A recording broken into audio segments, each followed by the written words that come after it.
সালামু আলাইকুম। এটা আমার এইচপি ব্র্যান্ডের নতুন একটা ল্যাপটপ। আর আজকে দেখাচ্ছি কি আপনারা একটা নতুন ল্যাপটপকে পুরোপুরি সেট আপ করবেন কীভাবে, এর রিভিউটা দেখাবো। তো দেখেন আমার বক্সের সাইডে দেখতে পাচ্ছেন এখানে এইচপি ল্যাপটপ লেখা আছে এবং এর মডেল নাম্বার লেখা আছে। আর এই বক্সটাকে যদি আমি খুলি, দেখেন আমি যেহেতু অত্যন্ত দুঃখিত, আমি এক হাতে খুলছি। তো বক্সটাকে এভাবে খোলার পর এটাকে আমি আনবক্স করলাম। আনবক্স করার পরে সাইডে দেখতে পাচ্ছেন একটা চার্জার দেওয়া আছে এবং সাথে একটা ইউজার ম্যানুয়াল দেওয়া আছে। এটা দেখে আপনি সেট আপ করতে পারবেন। তো প্রথমে দেখেন আমি বক্সটা খুলে নিচ্ছি। আর এই বক্সটা যাতে ভালো করে সেফটির জন্যই একটা কাগজের তৈরি বক্স দেওয়া। এবার এটাকে আমি খুলে নিলাম। খুলে নেওয়ার পর আমি এটাকে আসলে যেহেতু এটা ল্যাপটপ হলেও কিন্তু এটা সেম নোটবুকের মতোই, নোটবুকে বলা হয় এটাকে। খুবই সিম্পলের মধ্যে ভালো মানের একটা ল্যাপটপ। এর ডান সাইডে রয়েছে দুইটা ইউএসবি পোর্ট, আর বাম সাইডে রয়েছে একটা টাইপ সি, একটা এইচডিএমআই এবং একটা ইন্টারনেট কানেকশন। এবার এটাকে আমরা খুলে নিলাম। খোলার পর দেখেন আমার এই ল্যাপটপটা, এটা হচ্ছে কোর i3 ইন্টেলের, দেখতে পাচ্ছেন নতুন জেনারেশনের, এবং এটা হচ্ছে 45 ওয়াটের একটা চার্জার রয়েছে, যেই চার্জারের মাধ্যমে আপনি মাত্র 30 মিনিটে 50% চার্জ করতে পারবেন। খুব ভালো মানের এবং ইউকের একটা চার্জার, খুবই পাওয়ারফুল। তো এই চার্জারটাকে আমরা ল্যাপটপের সাথে কানেক্টেড করে দিচ্ছি, যেহেতু নতুন অবস্থায় চার্জ পুরোপুরি নাও থাকতে পারে। এবার এটার যেই বিস্তারিত তথ্যগুলো, এগুলো আমরা নেট থেকে দেখে নিচ্ছি। এর মডেল নাম্বার লিখে যখন আপনি চার্জ দেবেন, এরকম একটা লিঙ্ক চলে আসবে। তো এই লিঙ্কের মধ্যে আপনি ক্লিক করবেন। ক্লিক করার পর দেখেন এখানে আমার যে এইচপি কাস্টমার সার্ভিস এবং এর হার্ডওয়্যার এবং সফটওয়্যার সাইড। তো হার্ডওয়্যার সাইডের মধ্যে যদি আমরা আসি, দেখেন প্রোডাক্ট নাম্বার, এটা হচ্ছে প্রোডাক্ট নাম্বার, এবং এটা হচ্ছে আমার প্রোডাক্ট নেম আর মডেল নাম্বারটা আর কি। আর এটা হচ্ছে প্রসেসর হচ্ছে আমার ইন্টেল কোর i3 11 জেনারেশন বা 11 দ্যাট জেনারেশন যেটাকে বলি আমরা। প্রসেসর স্পিড হচ্ছে আপ টু 4.1 গিগাহার্টজ এবং এর টেকনোলজি হচ্ছে 6 Mbps ডুয়েল কোর 4 থ্রেড। আর এখানে দেখেন আরও যেই মেমোরি, আমাদের এখানে 4GB একটা মেমোরি ব্যবহার করা হয়েছে। আর আপনারা চাইলে কিন্তু আরেকটা মেমোরি এর সাথে অ্যাড করতে পারবেন পরবর্তীতে। আর এখানে দেখেন video graphics Intel ultra graphics. আর এখানে হার্ড ড্রাইভ হচ্ছে আমার 256GB NVMe2, যেটাকে এসএসডি, ল্যাপটপের জন্য খুব ভালো মানের একটা এসএসডি।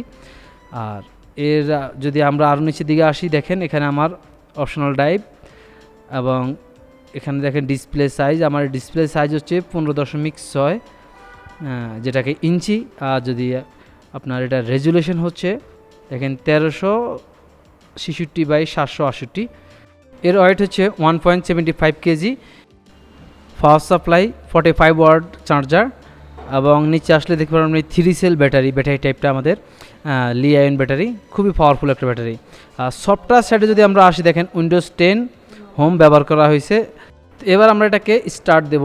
স্টার্ট দিলে আমাদের এটা সেট আপ, যেহেতু প্রথম অবস্থায় আমাদের এটা দাফে দাফে সেট আপ করতে হবে। তো সেট আপ করতে যেহেতু অনেক সময় লাগবে, আমি কিছু কাট সেট করে দেখাচ্ছি আপনাদের শর্টকাটের জন্য। দেখেন এখানে এরকম আসবে, আপনি প্রথমে ল্যাঙ্গুয়েজ সিলেক্ট করবেন, দেন নেক্সটে ক্লিক করবেন। নেক্সটে ক্লিক করার পর আপনার রিজন বা দেশ সেট করে দিবেন। দেন নেক্সটে দেওয়ার পর আবার কিবোর্ড চাইবে, কিবোর্ডটা আপনি দিয়ে সিলেক্ট করে দিয়ে নেক্সটে দিবেন, দেন আবার নেক্সটে দেওয়ার পর এখন দেখেন এখানে নেটওয়ার্ক, আপনার যে ওয়াইফাই নেটওয়ার্ক সেটা আপনি এখানে সেট করে দিতে পারেন। আর যদি ওয়াইফাই না থাকে আপনার, তাহলে আই হ্যাভ নট নেটওয়ার্ক দিয়ে আপনি পরের দেখা যাবেন। যেহেতু আমার নেট আছে, আমি নেটটা সেট করে দিচ্ছি।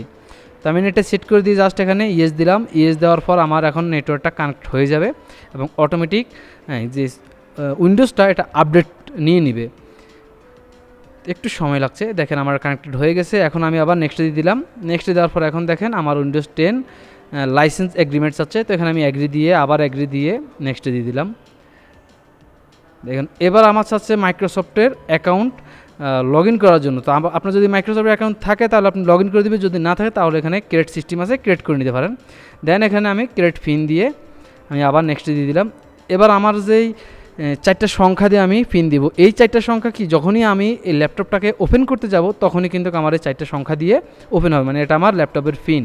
তো পিনটা সেট আপ করে দিলাম, দেন এখানে আমি ওকে দিলাম। দেখেন এবার source privacy settings for your drive. তো এখানে আমি প্রাইভেসি যে সেটিংসগুলো, এগুলো যদি আপনি চান অন করতে পারেন। তো আমি এখানে আপাতত নেক্সট করে দিলাম। নেক্সট দেওয়ার পর এখন দেখেন এখানে লেটস কাস্টমাইজ ইউর এক্সপিরিয়েন্স। তো এখানে আপনার এক্সপিরিয়েন্স যেগুলো এগুলো আপনি টিকমার্ক দিয়ে দেন নেক্সটে দিয়ে দিবেন। এবার your PC Android phone is connected, মানে আপনার কম্পিউটারের সাথে যদি মোবাইল কানেকশন করতে চান তাহলে এটা করতে পারবেন। তো আমি এখানে আপাতত এখানে লেট স্টার্টে দিয়ে দিলাম। দেন রেজিস্টার ইউর প্রোডাক্ট, মানে আপনার এই যে ল্যাপটপ রাইডার লাইসেন্সটা এখান থেকে করে নিতে হবে। কারণ কি আপনার যেই রেজিস্টার করলে এখানে আপনার যেই ওয়ারেন্টিটা, সেই ওয়ারেন্টিটাই হচ্ছে এটা, আপনি রেজিস্টার করলে ওয়ারেন্টিটা পাবেন। যদি আপনি এটাকে ক্যান্সেল দেন তাহলে সামনে যাইতে পারবেন না, আপনার এখন থেকে আজকে থেকেই রেজিস্টার শুরু হয়ে যাবে। তো এখানে আপনি এই যে টার্মস অ্যান্ড কন্ডিশন এগুলো সবগুলো অন করে দিয়ে দেন নেক্সটে ক্লিক করে দিবেন। দেখেন এবার আমার এটা আস্তে আস্তে চালু হবে। তো আমার আসলে অনেক সময় লাগছে, প্রায় আধা ঘন্টার উপর লাগছে। আমি কাট সেট করে আপনারা দিয়ে দিলাম, আপনারা আস্তে আস্তে এটা সেট আপ করে নেবেন। দেখেন আমার এটা কাজ সম্পূর্ণ।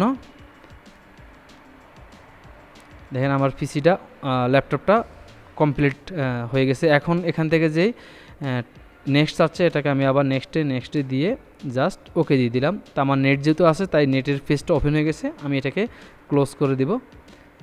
আমি এটাকে ক্লোজ করে দিলাম। দেন এখন দেখেন আমার এটা সম্পূর্ণ হয়ে গেছে। এবার যদি আমি মাই কম্পিউটার আনতে যাই তাহলে আমার এই যে ফোল্ডারটা, এখানে আপনি অটোমেটিক ফোল্ডারটা নিচে চলে আসবে। এখান থেকে আপনি মাই কম্পিউটার সিলেক্ট করে এনে সামনে এনে দেখেন ডেস্কটপ, আমি এখানে ডেস্কটপটা ওপেন করলাম। ডেস্কটপ ওপেন করার পর মাই কম্পিউটারটাকে আপনি মাউসের ডাইন বোতাম চাপ দিয়ে ধরে এনে ছেড়ে দিলে হয়ে যাবে। দেখেন আমার এটা মাই কম্পিউটার আমি আপাতত এখানে নিয়ে আসলাম।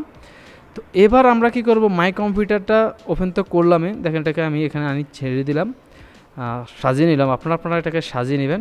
তো এবার আমি মাই কম্পিউটার চলে যাব। তো আমি মাই কম্পিউটারে চলে আসলাম। আসার পর এখন আমি এর প্রপার্টি চেক করব। আর এখানে দেখতে পাচ্ছেন আমার এখানে মাত্র উইন্ডোজ সি একটা ড্রাইভ দেখাচ্ছে। আপনার যদি আরও একটা ড্রাইভের প্রয়োজন হয় তাহলে আপনি এটাকে উইন্ডোজ দিয়ে নিতে হবে।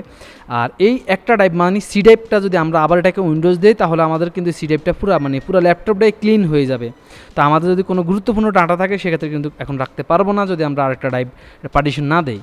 তো এখন এর আমরা প্রপার্টিজ চেক করব। দেখেন এখানে প্রপার্টিজে আসবেন আপনারা। প্রপার্টিজে আসার পর এখন এখানে আমাদের যে ল্যাপটপের যে অরিজিনাল যে বিস্তারিত তথ্যগুলো সেটা এখানে পাবেন। এখানে দেখতে পাচ্ছি উইন্ডোজ 10 হোম ব্যবহার করা হয়েছে এবং প্রসেসরের মধ্যে 11th generation processor, core i3 এবং 3 GHz প্রসেসর স্পিড, আর ইন্টেল মেমোরি 4 GB। এবার এর পারফরমেন্স দেখে নিচ্ছি কতটা কার্যকর এবং কতটা স্পিড। তো আমরা এখন আমাদের এটা অন আছে, আমরা যদি প্রথমে বন্ধ করি, আমরা এখানে গেলাম, যাওয়ার পর এখন আমি এখানে বন্ধ করে দিলাম। তো পাওয়ারটা বন্ধ করলে দেখেন মাত্র 3 সেকেন্ডের মধ্যে আমাদের এটা পাওয়ার বন্ধ হয়ে গেছে। এবার আমরা এটাকে চালু করব। চালু করতে দেখি আমরা এটা কতক্ষণ সময় লাগে। তো চালু করার জন্য সেম আমি আবার এটা জাস্ট পাওয়ার বাটনে ক্লিক করলাম। একটা ক্লিকের পরে এখন দেখেন আমাদের এটা চালু হয়ে গেছে। মাত্র 7 সেকেন্ডের মধ্যে ল্যাপটপটা অন হয়ে গেছে। তো সব মিলিয়ে খুবই ভালো মানের একটা ল্যাপটপ, আপনারা চাইলে নিতে পারেন। তো আজকের জন্য এই পর্যন্তই। পরবর্তী ভিডিও না আসা পর্যন্ত সবাই ভালো থাকবেন, সুস্থ থাকবেন। বাই বাই, টাটা, আসসালামু আলাইকুম।